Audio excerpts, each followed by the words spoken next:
Minor plot and gameplay spoilers ahead. Haste is a damn delight. Sprinting around like Sonic after eating one too many chili dogs. But what exactly is Haste? Well, Haste Broken Worlds is the most recent title from the developers Landfall. Same people that brought you Cluster Truck and Totally Accurate Battle Simulators and a bunch of other games. Haste is a fast-paced roguelite where you run from point A to point B until eventually you reach a boss. The movement in Haste is smooth and fluid, but hard to master when you start. And once you get good at getting those perfect landings, that's when the game gets really addicting.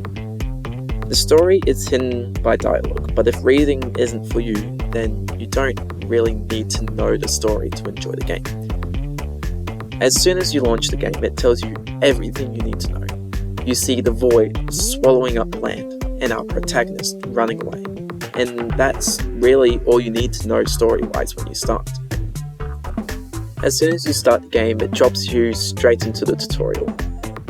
Well, at least that's what happened to me. After watching Yub play, he got an opening cutscene that I never got to see. So give me a sec while I watch his video, which will be linked down below.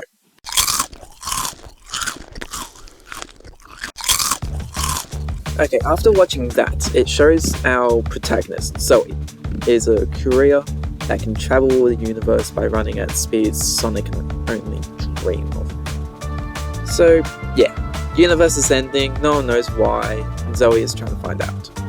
As you play the game, you meet new characters. There's Niada, the I'm silent, brooding, secretly care for everyone. There's Daro, the mother figure for Zoe and I think Niada. There's Riza that knows everything about you, but you don't know anything about them. Gun, the shopkeeper that knows nothing and his little flying bot Darlil. And the captain who is totally up himself. And the Wraith, which you don't know much about. The 7 of you take refuge together as you try and figure out what's going on and how to fix it. You also come across the agency, which are also trying to figure out why the universe is ending, but everyone hates them and they have no idea what they're doing. And lastly, there's Ava, a mysterious character that's trying to get to the end of the world, but you don't know why until the end of the game. You travel into each level called shards, which are broken up into different fragments. As you travel through each fragment, you get to choose different paths to make it to the boss of each fragment. Once the boss is beat, you get to move on to a new shard in a new world. It's a pretty simple loop and there's only 10 shards, so if you're lucky you could blast your way through the game in a short time. After you leave each shard, regardless of whether you complete it or not, you gain anti-sparks, which you can exchange with the captain for new abilities and just general upgrades like health and energy.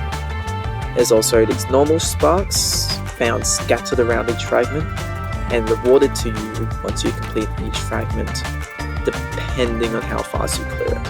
The faster you are, the higher your rank, the more sparks you get. You can use these sparks to buy items from GAN to make your run a lot easier.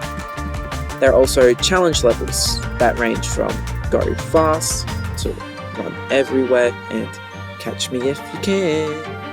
There's also really difficult levels which reward you with a different item of your choice. And again, the faster you are, the better item you can get. Obviously there's more to the game like the items, the bosses and the abilities, but I'm not going to sit here telling you every small detail about this modern day masterpiece. This game is beyond amazing, so much fun, and the best way to experience that is blind. Story, in my opinion, is really interesting, and if that's what you like, definitely go read it, but if not, you can always skip past every line of dialogue. There's a lot of reviews I've seen complaining about not being a jump button, but the game really doesn't need a jump button. The whole point is to build up speed, to get off those slopes, to build up more speed, and once you get that down, it's really consistent, really fun. My only complaint being in the latest shards when you first start Fragment, it gets really difficult to outrun the void. But as you get better, it gets easier, and you also get to learn what shop items help with that. So if you haven't already checked out the game, do yourself a favor, buy it. You already know there will be a link in the description below. And while you're down in the description, consider subscribing. That way you get notified of all the random videos I decide to scrap together.